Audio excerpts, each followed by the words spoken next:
We're serious about making sure that in New South Wales we continue to reward work with wealth, then we have to recognise housing's key part in that compact and agree across ideological lines that this is something that we should contest the best way to do it, but none of us should be arguing not to do it whatsoever.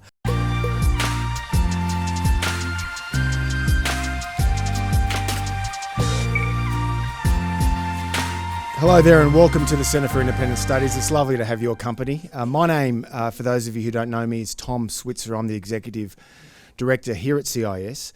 Now, for those of you who don't know much about us, CIS has been around for about 50 years and we're primarily focused about tackling our nation's great public policy challenges during that half century. So in recent times, we've been very much focused on economics, housing affordability, education, Indigenous affairs, culture, intergenerational matters.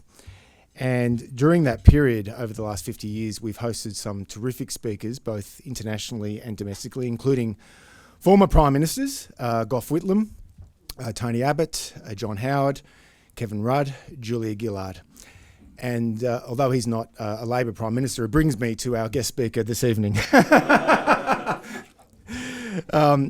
Daniel Mookhey has been the New South Wales Treasurer since last year's state election, and already it's pretty evident that he's making a real mark in the public policy terrain, pledging to make housing affordability a great middle-class Labor goal. Now, this is an important issue for CIS because, among other things, during the course of the last 4 years, we've had a terrific economist, our chief economist, Peter Tulip. Put your hand up, Peter. Peter, formerly with the Reserve Bank and the Federal Reserve, has been front and centre in the great housing policy debates in this country, and he has highlighted the failure of past governments to allow enough house and apartment building to take place. And in Peter's contention, that restricting development through state regulations and zoning, that just creates higher property prices, which of course impedes younger Australians from entering into the housing market. More supply, he argues, and this is our argument at CIS, that will fix the housing crisis, but planning approval is stopping supply. So that's Peter Tulip's argument in a nutshell. So to address these issues and the state of the New South Wales economy, it is a great pleasure to welcome to CIS the New South Wales Treasurer, Daniel Mookhey. Well, good afternoon, and thank you, Tom, for such a kind introduction and for the very kind invitation to have me join you all here today for lunch. And this morning, as I was reading over these remarks which I'm about to give to you, it did occur to me that as a Labor Treasurer, I typically arrive, certainly when I'm in the forums of my own party, as typically I'm the most right-wing person in the room. And today I thought, for once, I'll be able to rock up and I'll be the most left-wing person in the room. And it's fair to say that the Centre for Independent Studies is not necessarily a traditional ground for a Labor Treasurer, but I appreciate your welcome and the opportunity to discuss the ideas in an arena where they will be challenged. John Milton said, "Truth never loses in a free and open encounter, so I do not fear them." Richard Rorty said that when a society takes care of its political freedom, truth takes care of itself. So I'm glad to be here today in the spirit of free exchange of ideas to help the truth take care of itself and to ensure in a society we use this truth to take care of each other. Reflecting on his lifelong mission to tell the story of President Lyndon Johnson, Robert Caro, one of my favourite authors and author of a magnificent book on Johnson, but an even better book on Robert Moses, the man who built New York, speaking about the challenges that Moses and Johnson were facing in the name of progress, made this very practical observation about truth. He said, "While I'm aware that there is no truth, no objective truth, no single truth, no true, simple or unsimple, there are facts. Objective facts, discernible and verifiable. And the more facts you accumulate, the closer you come to whatever truth there is." The point is in not finding an irrefutable truth, but extracting value from every vantage point to keep our minds open to information that broadens our view. The Centre for Independent Studies is a serious think tank, and it's a vital part of a pluralist debate that keeps our democracy and our public policy in robust health. And might I also say, I have not often been a direct beneficiary of the Centre's contributions. But I do want to thank Robert Carling for his assistance pointing out the absurdity of the Commonwealth Grant Commission's GST allocation decision earlier this year. In fact, it's been intriguing to me to find New South Wales Labor and the Centre for Independent Studies on a unity ticket on horizontal fiscal equalisation and more in common on housing and education than you all are prepared to admit as well. Housing is, of course, the topic we're here to discuss today, and it's the challenge of our time. The case for ensuring the affordability of home ownership is compelling. Owning a home is a foundation upon which to build a life and to support a family and to maintain a career and to establish an asset base and to enable an individual to take risks reasonably without fear of ruin, to enjoy stability, to be a part of a community. It is arguably necessarily, as an aspiration, it's almost universal. It's not, as far as I'm aware, a necessary feature of a freely operating market, yet it is something that even the Centre for Independent Studies seems to conclude is a choice almost everyone would make in a society where markets are truly free.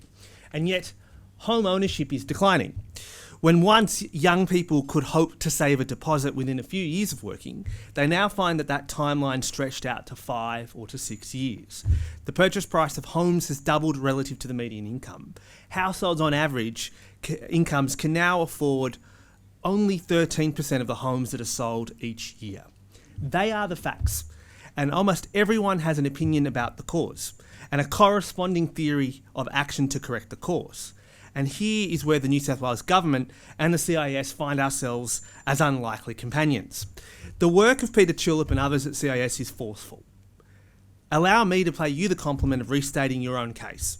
You've made the case that planning restrictions make housing more expensive. You've made the case that they add costs and they restrict supply.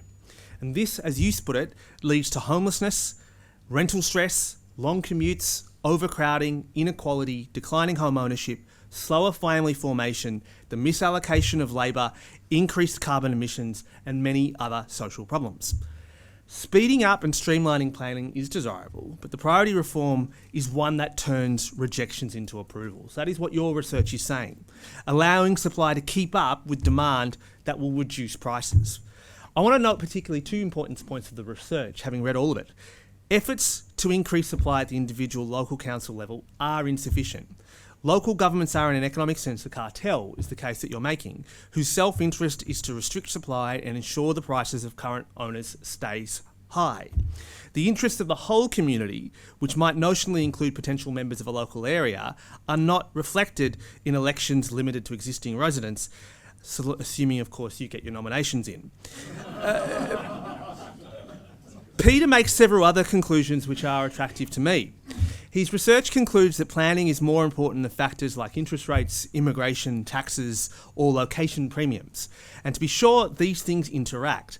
But while planning restrictions cap supply, these other factors only boost demand that could otherwise be met. And I find this appealing not just because it may be right, but because as a state treasurer, the level of planning reforms is one I'm far more able to pull and a government we can have more influence on. The CIS research notes the contentious nature of reform, the lack of support for new housing in some parts of the community, misinformation about the effects of increasing supply, and indeed misinformation about how our overall economy would fare if we did things that are truly required to reduce housing demand. We need to address those things when making the case for reform. And this is why I say, as a Labor treasurer, this is a case that Labor has to make. A party and a movement that is dedicated to equality of opportunity and is dedicated to equality has a vested interest in making sure that our housing markets give people the reasonable opportunity to convert their work to wealth, to convert their wealth into stability, and to convert that stability into expanding freedom. And that's important for social cohesion. There is a growing sense that no matter how hard young people work, they cannot get ahead. And that social problem awaits us if this feeling becomes entrenched amongst a large enough group. And we've seen elsewhere what happens when you allow these problems to be left untreated, to fester. And in time, you begin to see the type of politics that is taking roots in parts of the United States and all across Europe. I want to make this point that our society has always been built on a sense of fairness and the promise of opportunity. If the social contract of a fair go is broken, and if prosperity is no longer the incentive for effort, then the incentive for antisocial outcomes takes over. As I said, the UK is bearing witness to this, as are parts of the US. Structural housing inequality like this took decades to build up. It could take that long to break down. But without action now, New South Wales could quickly turn into a place like San Francisco, where middle-class people are having their lives turned on their heads by housing insecurity and homelessness. We are fast reaching the point where having parents and grandparents with the property portfolios matters more than getting a degree. And if inherited privilege overtakes education as a predictor for financial success, our society is on a dangerous and downhill road. That is why we have begun the hard work of changing the planning system, to better balance a person's right to a home with another person's right to maintain their neighbourhood's character. A healthy democracy, a fair society, and a livable city depends on everyone having a place to call home. The major investments we have made in major transport projects need to benefit as many people as possible. We are borrowing so much money from our children and our grandchildren to build them, so it's only fair and just that our children and our grandchildren have the right to live near them. Our long-term economic resilience depends on maintaining a skilled and diverse workforce, and those people want not just great places to live, but to be part of a great city. As I mentioned, other international cities like London and San Francisco are facing the same dilemma. And those places where housing policy has seen costs shoot up, the fabric of their neighbourhoods have been fractured, the middle class effectively expelled, and the overall livability of those cities greatly reduced. That is why we are taking the actions now, and we are creating a system that delivers us more supply over the long term. In our first year and a bit in office, we have reformed planning laws to allow for development near established and new transport, health and education infrastructure. We are setting targets for local government to ensure that city-wide reforms don't leave some councils doing the heavy lifting while others ride for free. A key principle of this government's housing strategy is building the supportive infrastructure that enables homes to be located in communities with amenities. That means building housing near the jobs, schools, transport that people want to live close to. It also ensures community support for higher density. The government's transport-orientated development sites were selected on the basis of this, where housing density could be increased where the enabling infrastructure already exists. But it's interesting that in implementing those TOD reforms, the nature of urban politics becomes stark for all to see, and this is where there's a lesson for progressives as well. We need to let go of some of the ideas that the progressives originally fought for to protect communities. Over a generation, tactics of conservation have been turned into now tools of conservatism. Processes which were once in place to prevent communities from being steamrolled by powerful developers are today more often used to defend wealth and privilege against true community interest. What's interesting about Peter Tillip's recent paper on planning housing targets, he talks about instances where planning restrictions are often imposed at a local level and take a wide variety of forms, including limits on use, height, lot size, floor area ratio, and so on. We agree. And that is why this government, through the Department of Planning, Housing and Infrastructure, has used state powers to intervene. And in doing so, have had to confront many of the controls that were put in place by previous progressive governments for different reasons, dealing with a different problem set at that point in time. We've introduced state environmental planning policies which work across communities. They will eventually apply around 37 metro and rail stations, with 18 commencing immediately, helping to deliver more homes that are well designed and in well serviced areas. And all of this includes direct investment to build 30,000 new homes directly, which include 8,400 social homes with priority for victim survivors of domestic and family violence, 21,000 new homes for the private market to be built on now identified surplus government land, 500 new rental homes for key workers in communities where those workers are priced out but are needed. We've also changed the way affordable and social housing development assessments are processed, delivering faster approvals and more homes for those who are in desperate need of housing immediately. And under a new state-led rezoning pathway, the government is accelerating rezoning proposals from the state's housing agencies, including Homes New South Wales and Landcom. We've got a newly dedicated team within DPHI which will manage the application from concept review to lodgement, exhibition and final assessment. And these interventions in the housing market are part of our efforts to reach the goal of 377,000 homes over the 5 years that New South Wales has signed up for in the National Accord. This is how we get more people back on the path towards home ownership. It's not us as a new government taking a victory lap, and it's certainly not us declaring the job is done. But it is us indicating two things. Firstly, the sincere commitment to this government to make this an overriding mission. Secondly, our willingness to confront our own ideological cows that may well stand in the way, but also an invitation for those who disagree with us to do the same. To focus this as a national mission, to focus this as a New South Wales mission, and to be clear about why we are doing this. That if we are serious about holding on to a middle class community, if we're serious about making sure that in New South Wales we continue to reward work with wealth, then we have to recognise housing's key part in that compact and agree across ideological lines that this is something that we should contest the best way to do it, but none of us should be arguing not to do it whatsoever. I'm looking forward to the Q&A. I'm thrilled to have been here with you in the CIS. Thank you very much for joining me at lunch today, and I, depending on how I go, will depend on whether or not you invite me back. So thank you very much. Look, before we get into some of the detail on housing, I'd love to take the opportunity to just talk about New South Wales economy for 1 second. What's your sense of the strengths and weaknesses of the economy at the moment? Well, the strength of the New South Wales economy has always been its people. We make our money by selling the intelligence of our population to the world. We lead the world and we lead the region when it comes to finances, when it comes to media, when it comes to a lot of social interventions as well. We've got a lot to teach the world and a lot to sell to the world when it comes to those. And that is the long-term duration, the source of our competitive and comparative advantage. So I'm optimistic in that sense. And what we are seeing right now is once more the famous New South Wales resilience that got us through COVID, that got us through a global financial crisis, is getting us through this inflation crisis. But we have to acknowledge the fact that the challenge that we are facing as an economy is that a lot of people have had to make a lot of sacrifices in order to bring inflation under control.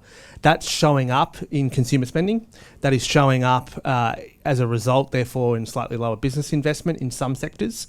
And that is something which all of us who are thinking hard about the New South Wales economy's future need to appreciate, that there has been one part of the community has internalised a lot of the income loss and not from that much opportunity, and that is showing up. And making sure that families, particularly families of people who do not have traditionally a person who's gone to university but works in the trades, works in these type of sectors, we've got to acknowledge the fact that the next challenge for the New South Wales economy is to make sure that we are rebuilding their purchasing power and the purchasing power at large in a manner that is not inflationary. And so what's your government doing in response to that challenge? Well, the way we're doing it is twofold. Reform plus relief is the strategy. Relief for right now and reform for the long term.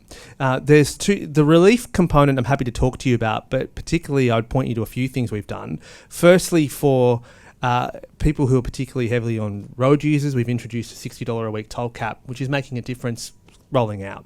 Secondly, just this morning we were out talking about how many new first home buyers are getting access to our no stamp duty or reduced stamp duty policy as well, going quite well, slightly higher than we thought. The third thing that we can certainly point to when it comes to relief is that we've abolished the wage cap for our essential workers and replaced it with a system that is based on bargaining. And the fourth point I'd make there is we've also delivered energy rebate relief for small businesses and for those who are the recipients of Commonwealth welfare payments. That's a directed program. The reform part is the hard part, and there's three components there. Housing, which we've spoken about a lot today, but I could have given a very similar address on energy and where we are on the energy reform aspect.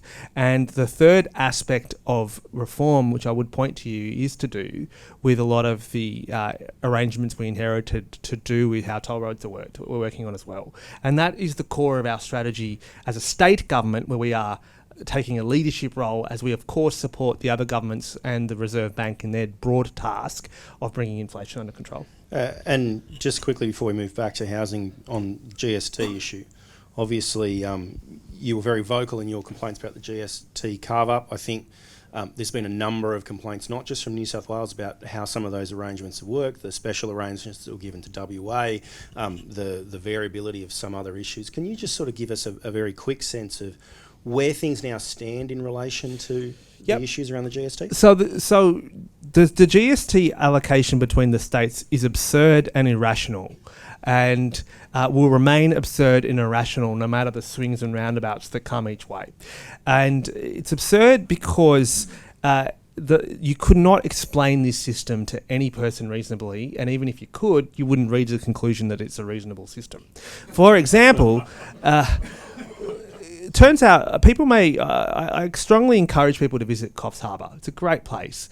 Coffs Harbour has been there for quite a couple of millennia, but in its current form, more than a century. Hasn't moved. According to the Commonwealth Grants Commission, it has. And according to the Commonwealth Grants Commission, Coffs Harbour is no longer outer regional, it's inner regional. And that cost us $160 million, for example. My other favourite is Stanwell Park down in the Illawarra. Fine place. They're now a major city of Australia. Hobart's not. Darwin is not. But Stanwell Park, we're thrilled to wake up one morning as a major city of Australia. And that cost us about $100 million as well. And I could keep going with the amount of ridiculous examples of these sort of weird classifications that are done by this obscure body that has caused us to lose money. The second point I'd make is that to raise it to a more highly principled level, the problem that we actually have now is that for more than a century, we've had a system which is a good system, which is that the rich states help the small states develop.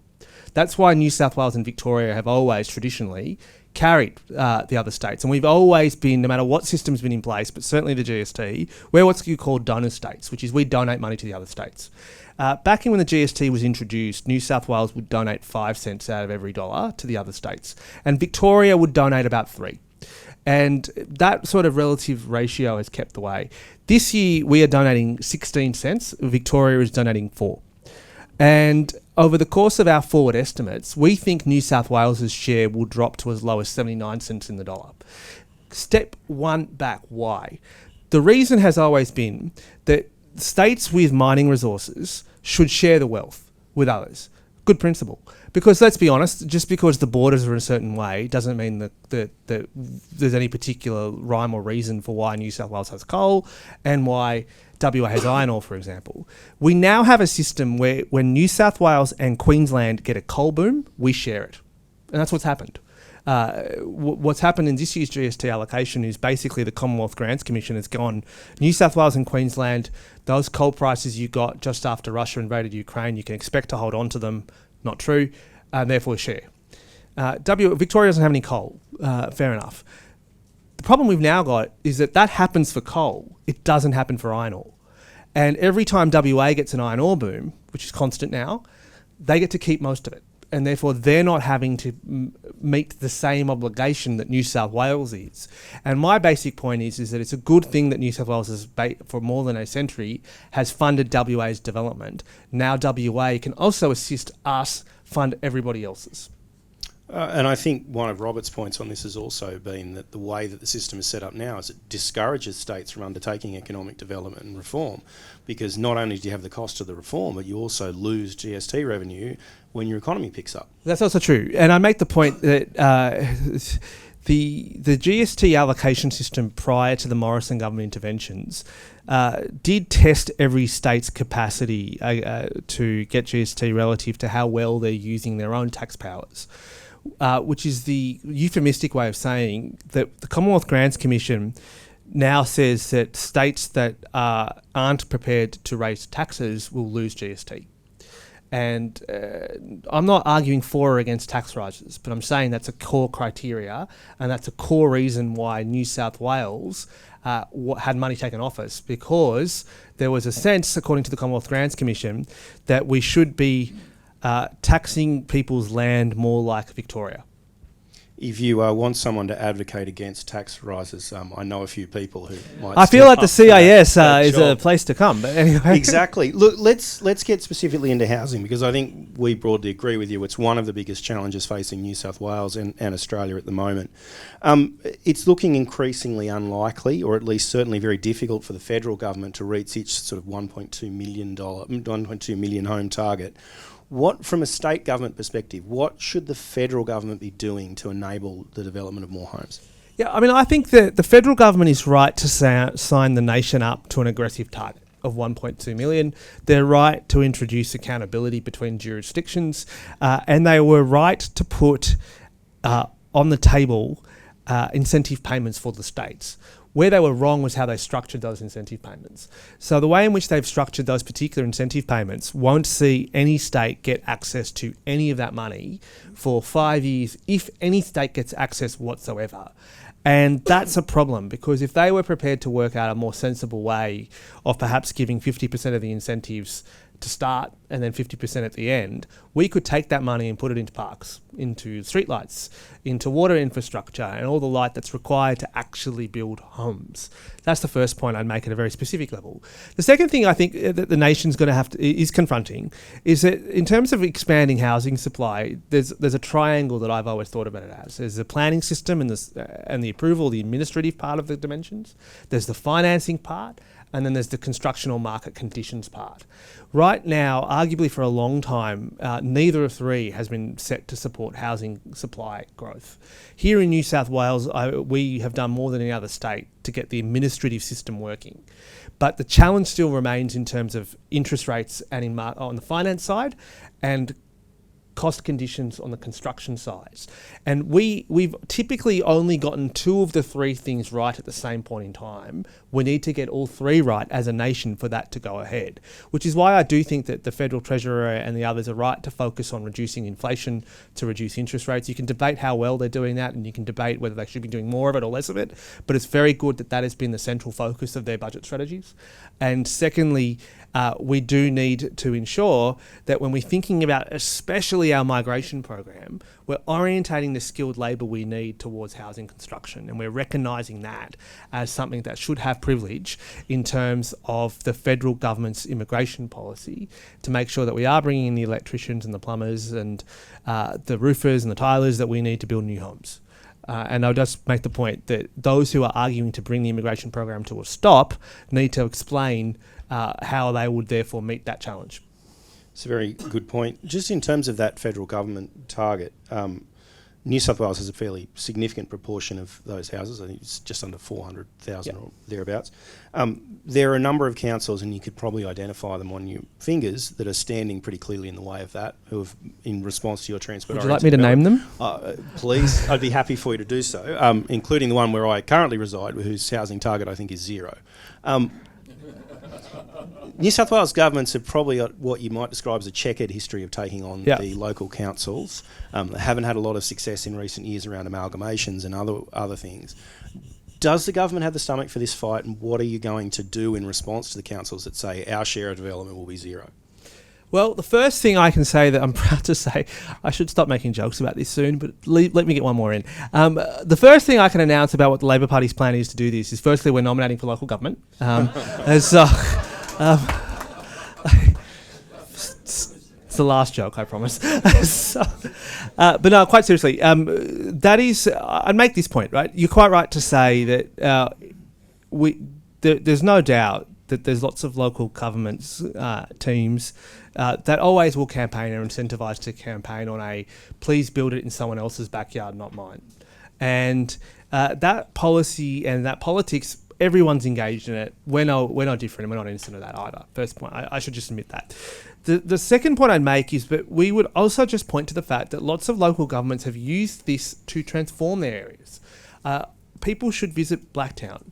Blacktown has done more housing completions than any of the 33 councils in the Sydney Basin over the last decade. Here's the numbers. It's about 79,000 new dwellings have been added in the last 10 years. By way of contrast, Mossman's added 300. Wallara has added 812 completions in 10 years. you can see the stark nature of the urban divide in this city.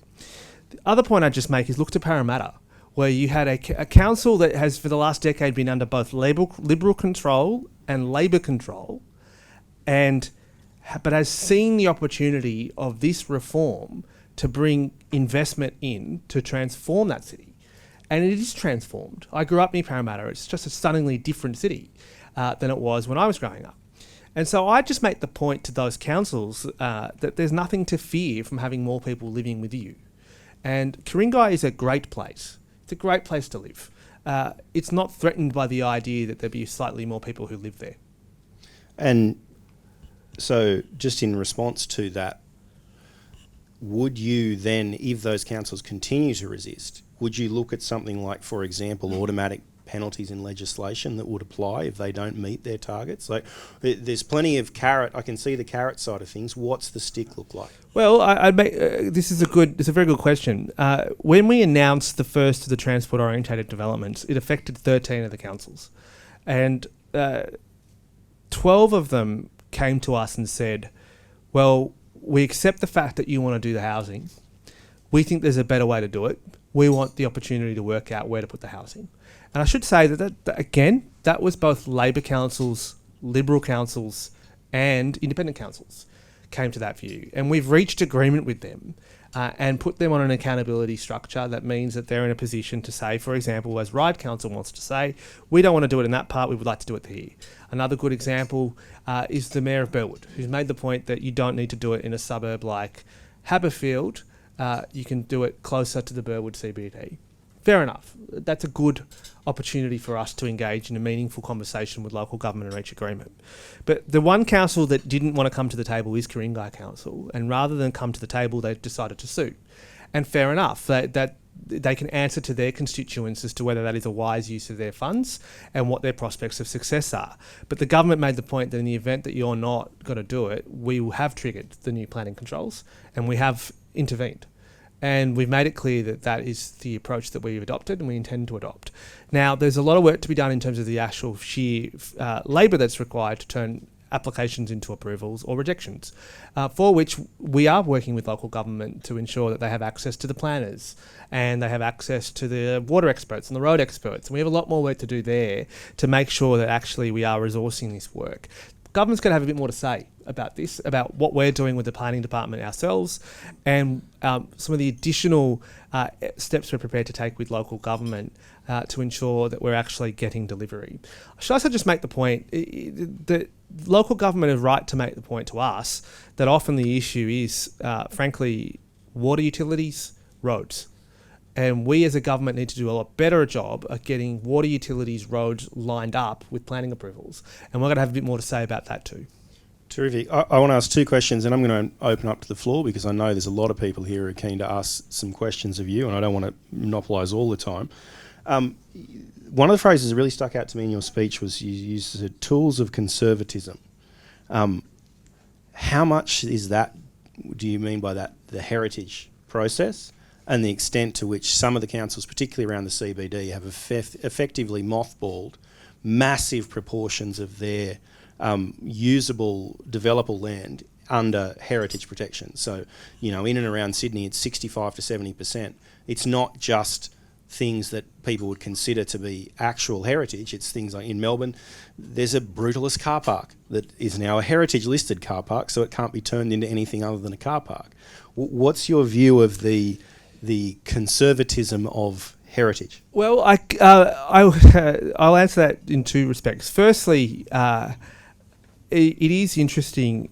If people understood sort of the history of the formation of heritage laws in the world and in New South Wales, it's a fascinating social history.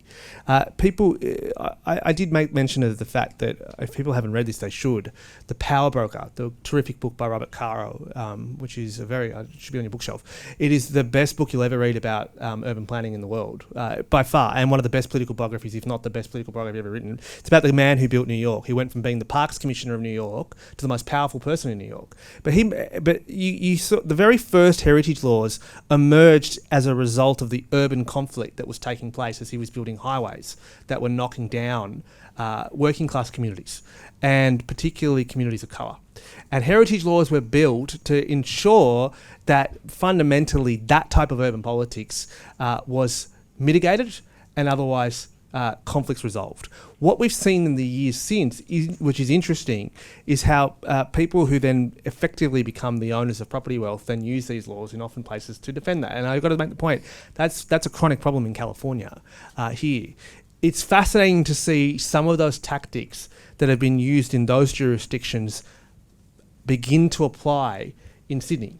And I note that, for example, that we have members of parliament that are running heritage campaigns to protect petrol stations that aren't used. Electrical substations covered in graffiti. Yeah. No, we got that one too.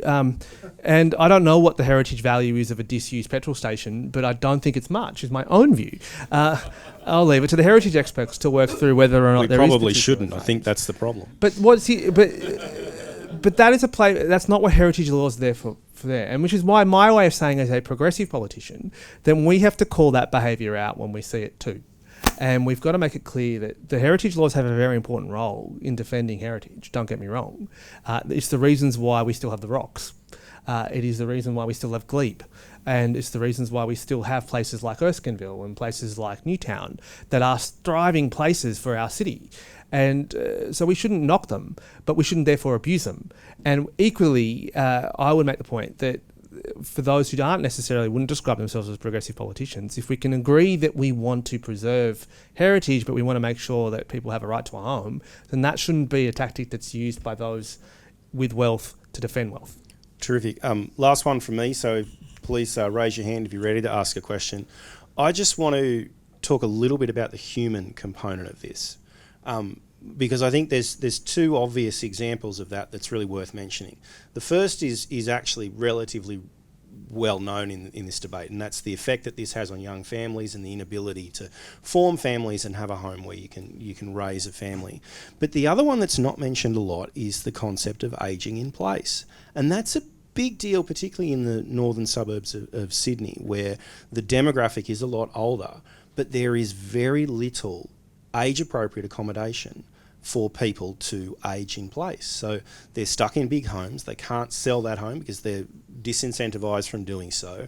There's nowhere for them to move in their local community, even if they could. And so the NIMBYs who are protecting their house values are actually also working against their own interests, in the sense that they would be able to age in place and stay in their community if there was more age-appropriate accommodation. Can you talk a little bit more just about not only the economics but the human side of housing affordability? You make a very good point. And I would make the point that I have very close family friends who effectively helped look after my family when my father passed away when I was 5. They live in St Ives. They've always lived in St Ives. Great place to live. But they went from living in a 6-bedroom house when they had kids.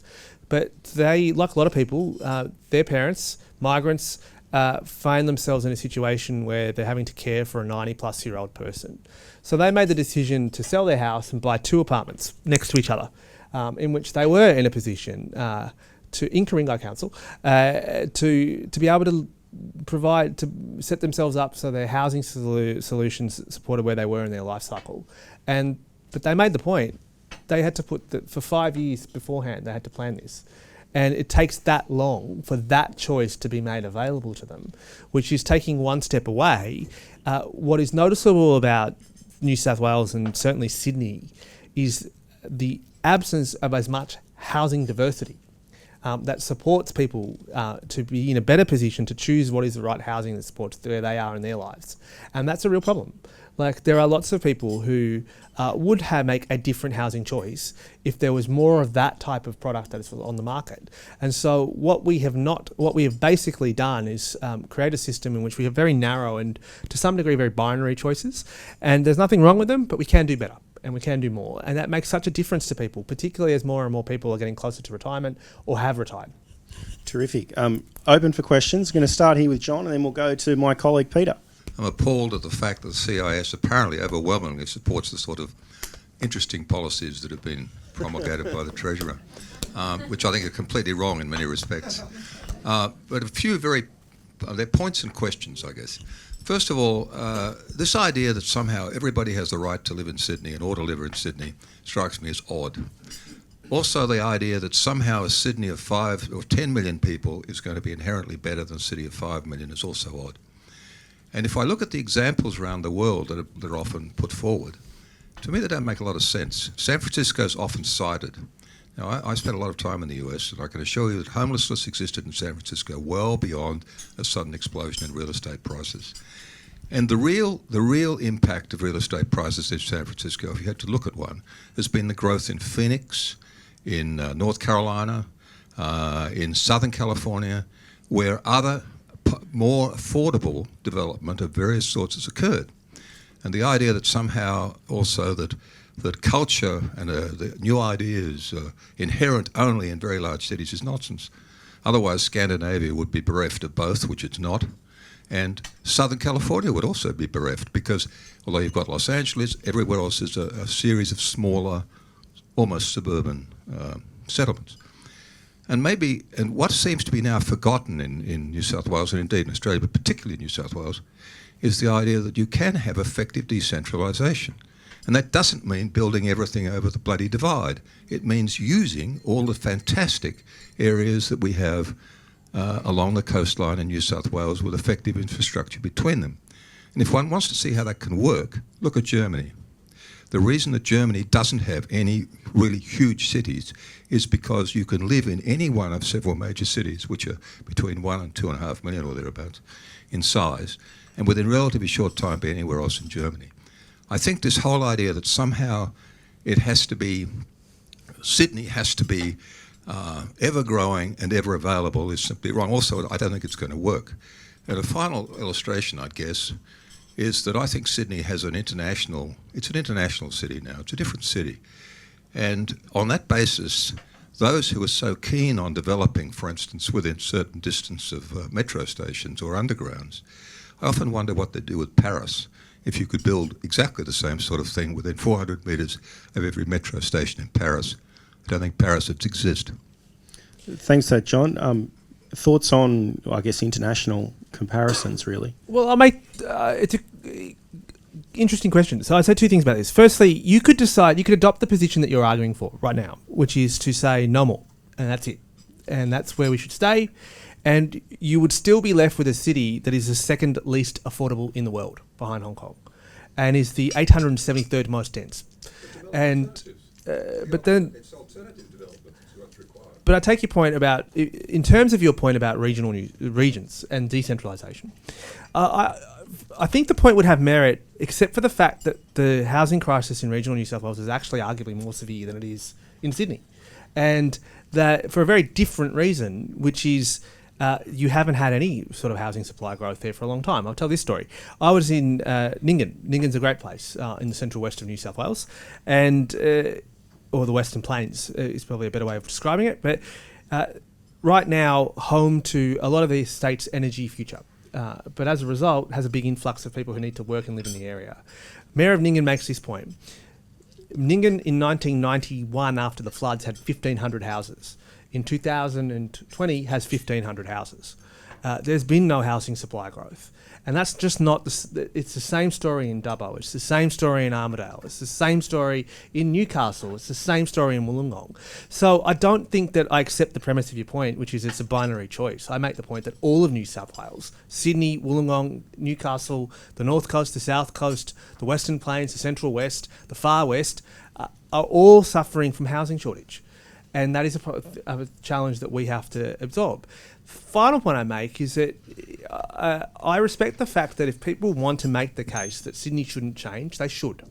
They shouldn't hide that argument for what it is, because that is the conversation that we have to have as a city, whether or not what is our ambition as a city. Is it to grow or is it to not grow? And it's well and truly entitled for people to make different points, but I would just make the point that you just did. Sydney is an international city. And it leads Australia's connection with the world. I make the point that we can hold on to what we love about this city and still enable more people to live here. Thanks very much for that, too. My colleague, Peter. Yes, I'm Peter Tulip, Chief Economist here at the CIS.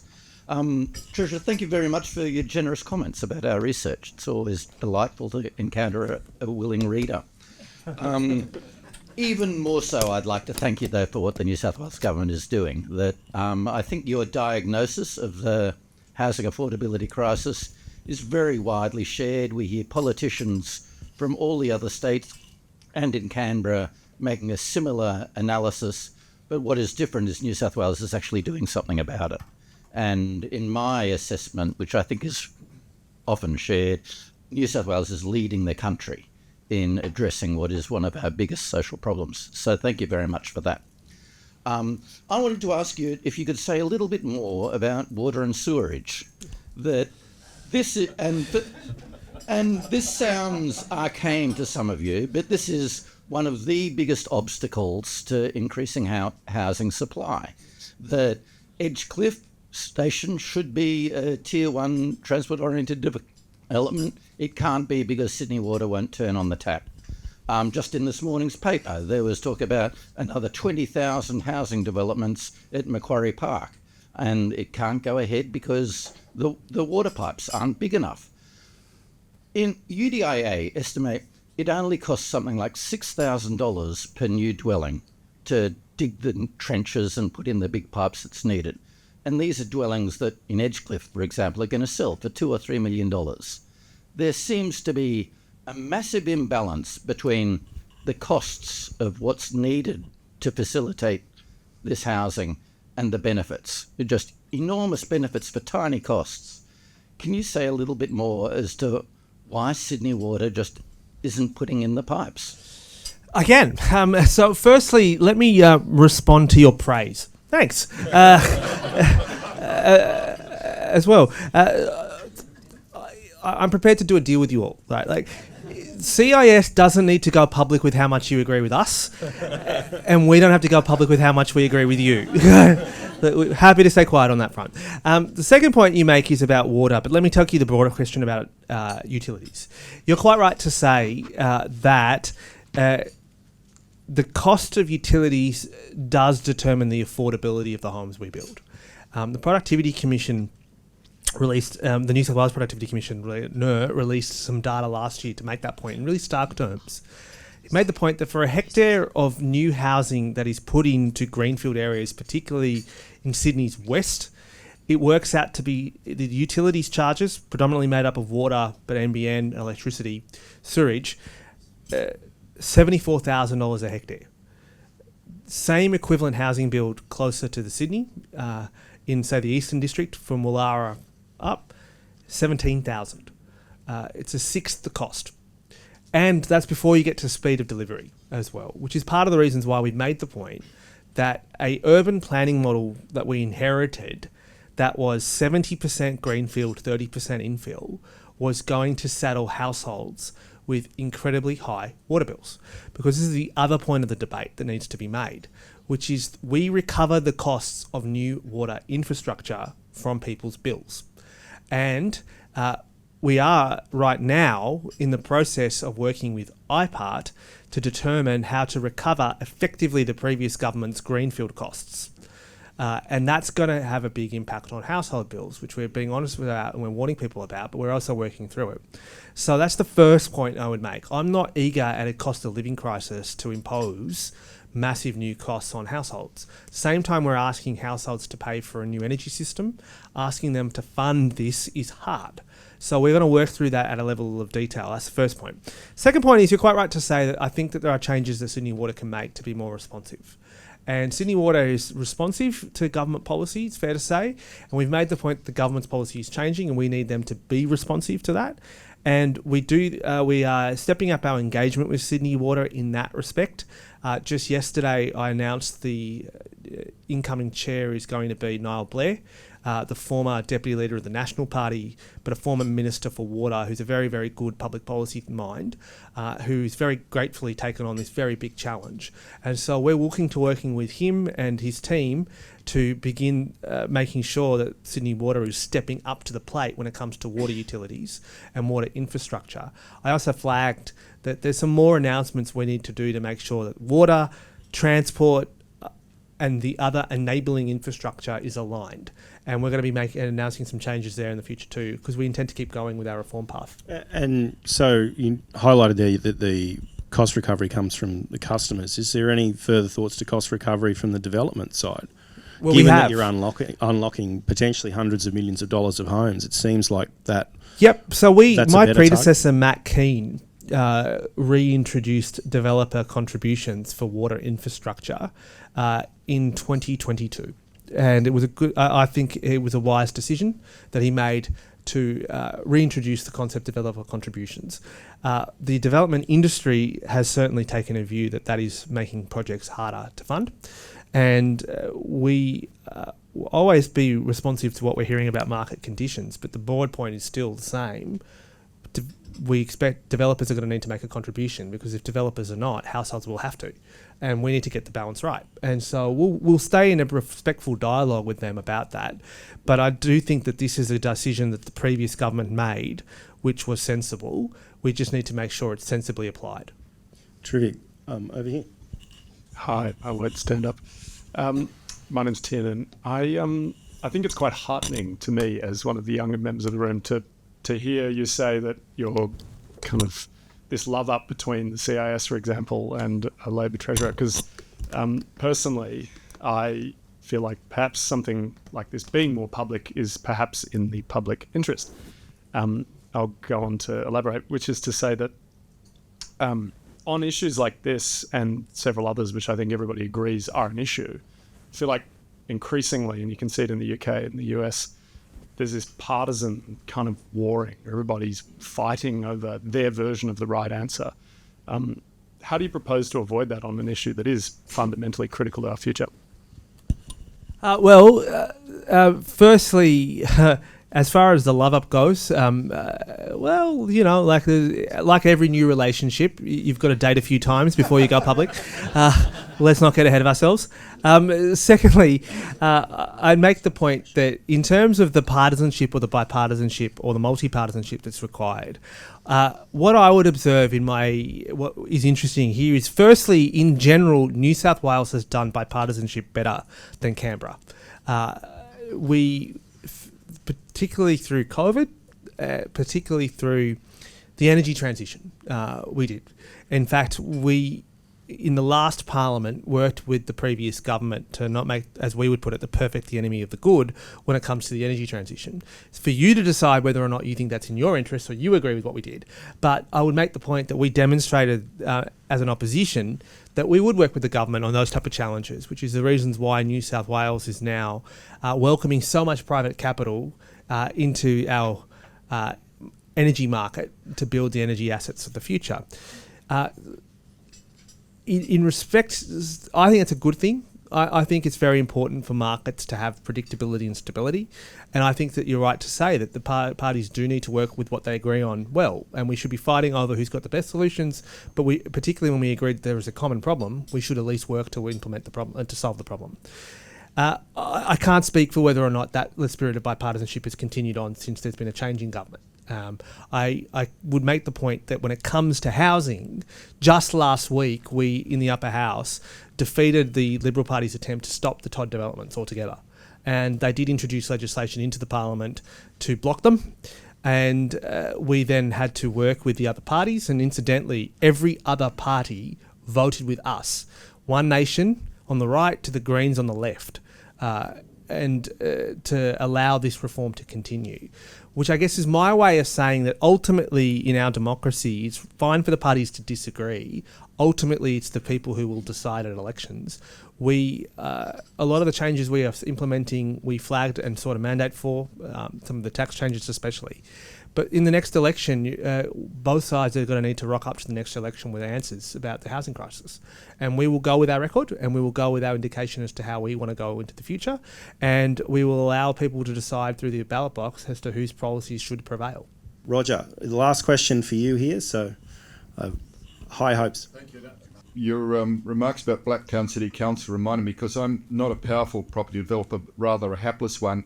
We were trying to develop an old mine site in the Hunter, and I happened to attend re-election dinner for Frank Sartor, who then was the Minister for Planning.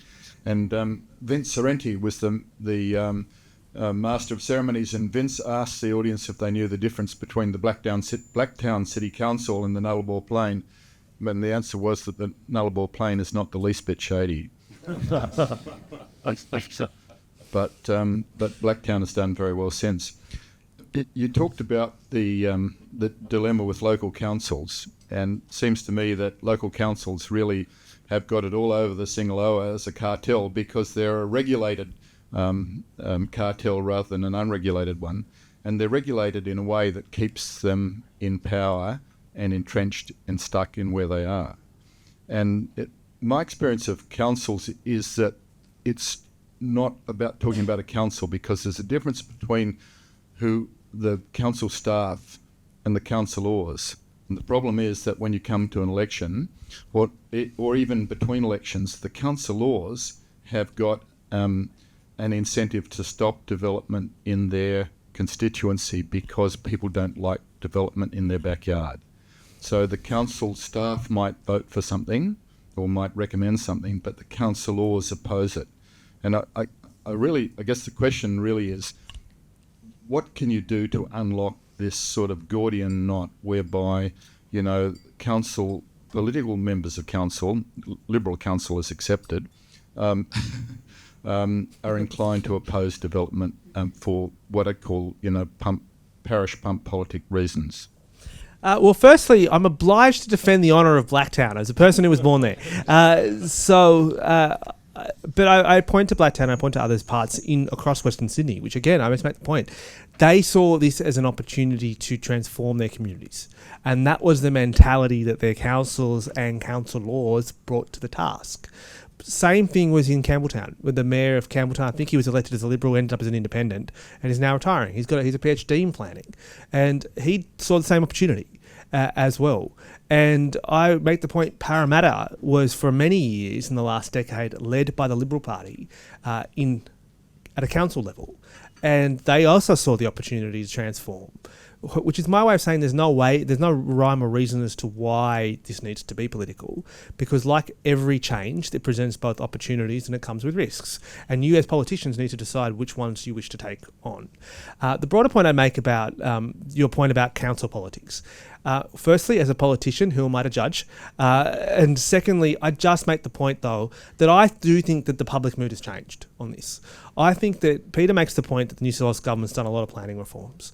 I'm fairly positive if any government of any stripe had made these same changes a decade ago, the politics would have been far more intense. And I think that good politicians understand that their ultimate responsibility is to appreciate the public's interests and to work with the public's mood. And we're making the case for change. And I make the point that the fact that we've been able to make this chase as well or as poorly as we've done has turned on whether or not we've attracted public support. And I'm noticing that I think the politics is changing, because I think a whole generation of Australians being locked out of the prospects of home ownership jars with our national character and our national story. And therefore, I do think that politicians that simply say that doing nothing is an option are finding it harder to make that case. And I'm noticing that the Labor Party is certainly absorbing that and working through all the complexities. You're quite right to say the other major party is going to have to appreciate whether or not that is in their electoral or strategic interest as well. Ultimately, I'd make the point that there are Liberal politicians who agree with us, who want to work with us, and equally, if they disagree with us, turn up with better or different ideas, better according to them, different according to me. And so, again, that is the way democracy works. We are about to have local government elections. It is interesting to see that in all the areas that are the most affected, actually there's very few council tickets that are campaigning on an explicit no to development approach. Now I'm told we've got time for one more question back here, so let's go, and then unfortunately we're going to have to let the Treasurer go. Thanks very much, Treasurer. A very interesting presentation today and very honest responses to the various tricky questions that have been asked of you. I'm in the business of providing housing in Sydney and land, And since 2019, it's become much harder for anyone to provide land and housing for the future of the Sydney Basin.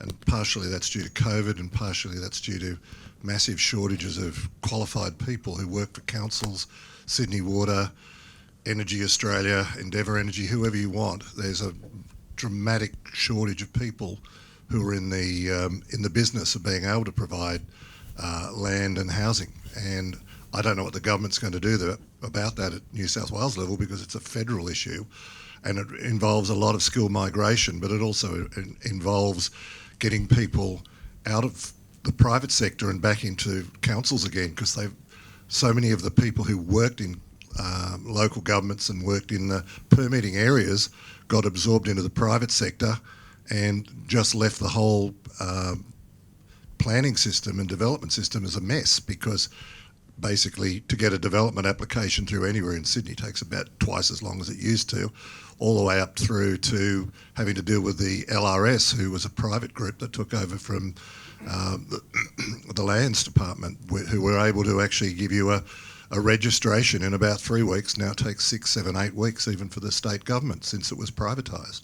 So we've got problems that gum up the system the whole way through, and it's not a Liberal or a Labor thing, it's simply a problem with a lack of people. There's a huge shortage of people. On the other hand, when you're talking about greenfield areas or brownfield areas, which I don't think you covered at all today, because brownfield areas are absolutely critical to housing supply in areas between Sydney and the airport. You can obviously provide lots of accommodation in these brownfield sites, and that should be discussed at a later time, I guess. But what about places like Warragamba Dam, which if you actually increase the height of the Warragamba wall, you then be able to mitigate against the planners in Penrith who say there's a 1 in 500 year chance of a flood or a 1 in 100 year chance of a flood. If you actually build up the Warragamba wall, you could provide 20,000 more houses. Why has the government walked away from that particular opportunity? Let me start with your last question first. For the simple reason that we don't think it's a good idea to build on floodplains. And it's not just us who thinks that. Every insurance company would agree with us. And if you look at the way in which insurers price insurance for homes on floodplains, that is not only under existing market settings are they making it clear that is going to attract a massively higher premium. They've also made it clear, as a result of changes in the world insurance market, that they won't even offer insurance into the future. And that's a serious issue for any government when it comes to urban planning and urban development. First point. Second point I'd make is that on Warragamba specifically, this has been an area which we did have a good debate with the previous government on in the last election. And it's fair to say that insofar as the government had an intent, they didn't have the money and they didn't put aside the money, which was why I made the point in the campaign and since that I don't think they were ever seriously about it. And the third point I'd make is that when it comes to the broader points you're making around skills, you're dead right. It's a huge issue about the administrative skill set that's required for a planning system. There are some changes that we are announcing and we'll be announcing shortly to help mitigate the impact of this shortage, but ultimately we need to generate more supply of planners. Final point I make on that in the broad sense is this is at a time of high inflation, everyone needs to make more careful choices about what they do and why they do it. And that's just the way that the market tells us to focus and be disciplined, which is why we're making the point that we're building a new energy system, we're building a new housing system, we've got a lot of transport demand. The government's got to be very careful and very disciplined about what we decide to build, because a lot of the advice that I get is that the government is crowding out a lot of people when it comes to construction workers and when it comes to the sort of planners that you're talking about. We need to make sure that our demand is suited to the market conditions. And in my first budget and in my second budget, we were very much designed and focusing on making sure that we are directing the public intervention and public demand towards the investments that are feasible, and also expand our productive capacity, not diminish or otherwise destroy private sector capacity. Treasurer, thank you, and thank you, Simon, and thanks all of you for your questions. Shortly after the last state election, our chairman, Nicholas Moore, suggested to me, who unfortunately couldn't be here, he's overseas, but he sends his best wishes. Nicholas suggested to me that we at CIS invite the new Treasurer of New South Wales to speak here. And he said not only is he a rising star in our political world, not only is he sound in style and substance on policy, but he's also quirky, witty and irreverent. And very rarely these days in politics do you have someone who's sound in policy but who also makes us laugh. And I think today we heard an outstanding performance here from the New South Wales Treasurer on an issue that is really one of our pet issues here at CIS. Please join me in thanking the Treasurer of New South Wales.